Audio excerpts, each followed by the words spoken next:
आजची बातमी आपण पाहूयात। महापालिका निवडणुकीच्या निकालाआधीच भाजपचे 6 उमेदवार विजयी झाले आहेत। कल्याण डोंबिवलीमध्ये रेखा चौधरी, आसावरी नवरे यांची बिनविरोध निवड झाली। रंजना पेणकर यांचा देखील कल्याण डोंबिवलीमधून बिनविरोध त्यांची निवड झाली आहे। धुळ्यामध्ये उज्ज्वला भोसले तर पनवेलमधून नितीन पाटील बिनविरोध ठरले। फडणवीसांकडून विजयी उमेदवारांचं अभिनंदन देखील करण्यात आले।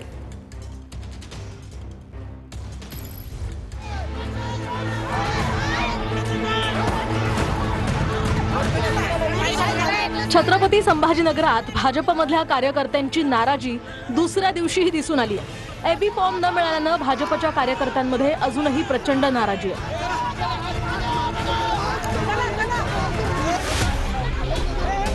सलग दुसऱ्या दिवशी सुद्धा संतप्त कार्यकर्त्यांनी आधीच भाजपचे 6 उमेदवार विजयी झालेले आहेत। कल्याण डोंबिवलीमध्ये रेखा चौधरी, आसावरी नवरे यांची बिनविरोध निवड झाली।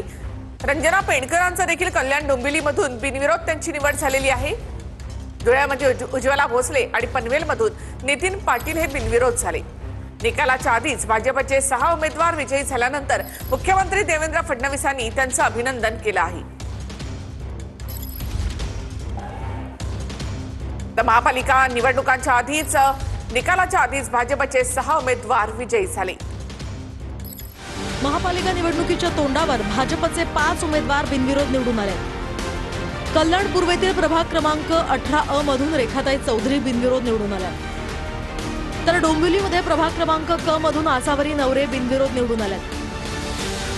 बिनविरोध निवड झाल्यानंतर दोन्ही उमेदवारांचं मुख्यमंत्री फडणवीसांनी अभिनंदन केलं। सगळ्या दोन्ही यांचा विरोध झाला। रेखाताई तुम्हाला आणि नवलेताई तुम्हाला दोघींना खूप खूप शुभेच्छा आणि खूप अभिनंदन। धन्यवाद जय श्रीराम आणि तुमच्या सगळ्यांच्या आशीर्वादाने उघडलं।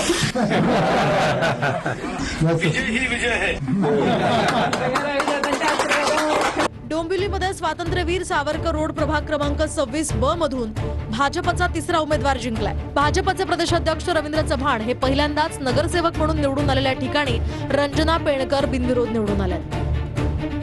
पनवेलमधल्या प्रभाग क्रमांक 18 मधून सुद्धा भाजपचे उमेदवार नितीन पाटील हे बिनविरोध निवडून आले। तर धुळे शहरातील प्रभाग क्रमांक 1 मधील भाजपच्या उमेदवार उज्ज्वला रणजितराजे भोसले या सुद्धा बिनविरोध निवडून आल्या। छत्रपती संभाजीनगरमध्ये भाजपच्या इच्छुक उमेदवारांनी भागवत कराड, अतुल सावे यांच्या कारला घेराव घातला। उमेदवारी न दिल्यामुळे इच्छुक उमेदवार नाराज आहेत। उमेदवारांनी अतुल सावे, भागवत कराड यांनी तिकीट नाकारल्याचा आरोप केलाय। प्रशांत भदाणेंना तिकीट नाकारल्यामुळे समर्थक आक्रमक झाल्याचं पाहायला मिळालं। नाराजांची समजूत काढण्याचा संजय केनेकर यांनी प्रयत्न केलाय।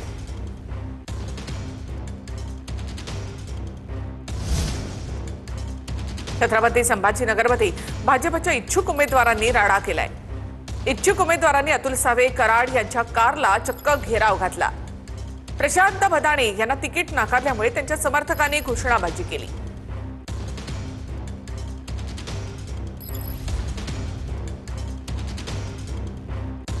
संजय केनेकर यांच्याकडून त्यानंतर नाराजांची समजूत काढण्यात आली आहे।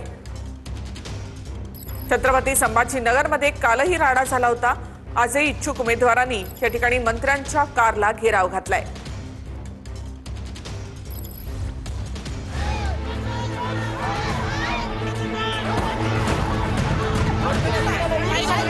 छत्रपती संभाजीनगरात भाजपमधल्या कार्यकर्त्यांची नाराजी दुसऱ्या दिवशीही दिसून आली आहे। एबी फॉर्म न मिळाल्यानं भाजपच्या कार्यकर्त्यांमध्ये अजूनही प्रचंड नाराजी आहे।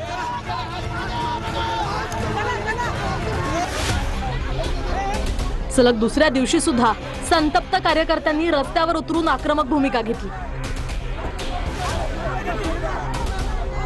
माजी मंत्री भागवत कराड आणि मंत्री अतुल सावेंच्या वाहनांना घेराव घालत नाराज कार्यकर्त्यांनी जोरदार घोषणाबाजी केली।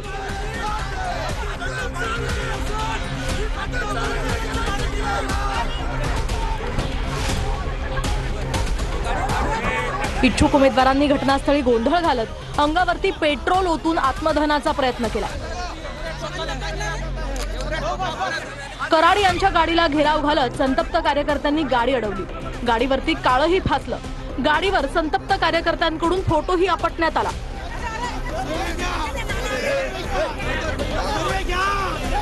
संतापलेले कार्यकर्ते प्रशांत भदाणेंनी न्याय मिळाला नसल्याचं म्हणत संताप व्यक्त केलाय।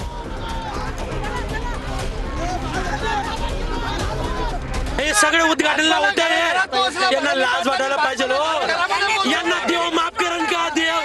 देवा भाऊ माफ करतील का? या कराडला देवा. पदाधिकाऱ्यांच्या रोषामुळं जी काय आपल्याकडे स्टेटमेंट दिली जाते ती आपण अधिकृत मानू नये. ज्यावेळी शिंदे साहेब शिवसेनेच्या वतीनं भूमिका स्पष्ट करतील तीच भूमिका आपण पक्षाची अशी मानावी. तर उत्तर भारतीय महापौर बसेल इतके नगरसेवक निवडून आणू असं कृपाशंकर सिंग यांनी म्हटलं. मीरा भाईंदरसह 29 पालिकांमध्ये महायुतीची सत्ता येईल असं कृपाशंकर सिंग यांनी म्हटलं आहे. आपने कहा कि उत्तर भारतीय का महापौर बने, तो इसको संभव बनाने के लिए क्या कोशिश करेगी उत्तर भारत? संभव बनेगा ना, बनाएंगे ना. हम इतना नगर सेवक चुन देंगे कि उत्तर भारतीय समाज का महापौर बनेगा. हम इतना नगर सेवक चुन देंगे कि उत्तर भारतीय समाज का महापौर बनेगा. भारतीय जनता पार्टीचे हिंदी भाषिक असलेले नेत्यांची एवढी हिंमत, म्हणजे ही एका प्रकारे ही माज आहे का? कारण एवढे आम्ही संख्या आणू किंवा मुंबईचा महापौर हा हिंदी भाषिकच व्हायला पाहिजे, मोठ्या प्रमाणावरती अपमानित करण्यासारखी गोष्ट आहे. मुंबईसाठी, मुंबईच्या मराठी माणसासाठी माननीय मुख्यमंत्री देवाभाऊंनी स्पष्ट भूमिका अनेकदा केलेली आहे. पुन्हा शिळ्या कडीला ऊत आणण्याचा प्रयत्न आहे. आता उत्तर भारतीय जातो उत्तर भारतीय म्हणतो, बिहारी जातो बिहारी म्हणतो, ज्याला राजा उद्या गुजराती जाईल गुजराती म्हणेल. आता ज्यांना त्यांना मतं घेण्यासाठी असे पद्धतीनं भाषणे करावे लागतात, स्टेटमेंट करावे लागतात. पण मुंबई आणि आसपासचा परिसर हा कधीही जात आपला भाषावाद कधी सहन करत नाही. यांना मुंबई मधला जो परप्रांतीयांचा नगरसेवकांचा टक्का आहे तो यांचा वाढवण्याचा प्रयत्न आहे. कृपाशंकर सिंहांना मी एवढंच सांगेन, उत्तर भारतीय महापौर होईल असं तुम्हाला वाटत असेल आणि नाही झालं तर तुम्ही राजकारणातून बाहेर होणार का? मी परत खात्रीने सांगतो, मुंबईचा महापौर हा मराठीच होणार आणि आमचाच होणार. हा मीरा भाईंदर असा एक प्रसंग होता, त्यामध्ये कुठला हे विषयांतर काही लोक करत आहे ह्या विषयाच्या, उत्तर भारतीय समाज किंवा मराठी. तुम्ही मतलब डिव्हिजन करू नका. हा मराठी समाज किंवा उत्तर भारतीय, महाराष्ट्रामध्ये राहणारे आम्ही सगळे मतलब मराठी आणि हिंदीमध्ये कुठे फरक करत नाही आणि करणार पण. तर कॅबिनेट बैठकीला उपमुख्यमंत्री एकनाथ शिंदे गैरहजर होते. उपमुख्यमंत्री शिंदे नाराज की मग आजारी? वैयक्तिक कारणामुळे शिंदे बैठकीला आले नाहीत असं उदय सामंत यांनी म्हटलं. शिंदेच्या सेनेच्या उदय सामंत यांनी ही माहिती दिली आहे.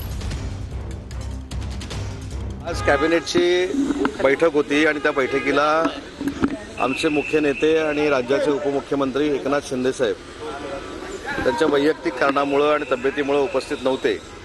त्याच्यामुळं पहिल्यांदाच ब्रेकिंग होण्याच्या अगोदर मी त्याचा खुलासा केलेला आहे. 15 ठिकाणी युती झाली आहे, 14 ठिकाणी त्या ठिकाणी युती झाली नाही. पण मुंबई, नागपूर मोठ्या ठिकाणी त्या ठिकाणी युती झालेली आहे. त्यामुळे मला वाटत नाही की एकनाथजी आज त्याच्यामुळे नाही आले. माझं म्हणणं एवढंच आहे की आजच्या बैठकीचा, आजच्या एकनाथजी न येण्याचा या युतीचा काही संबंध नाही.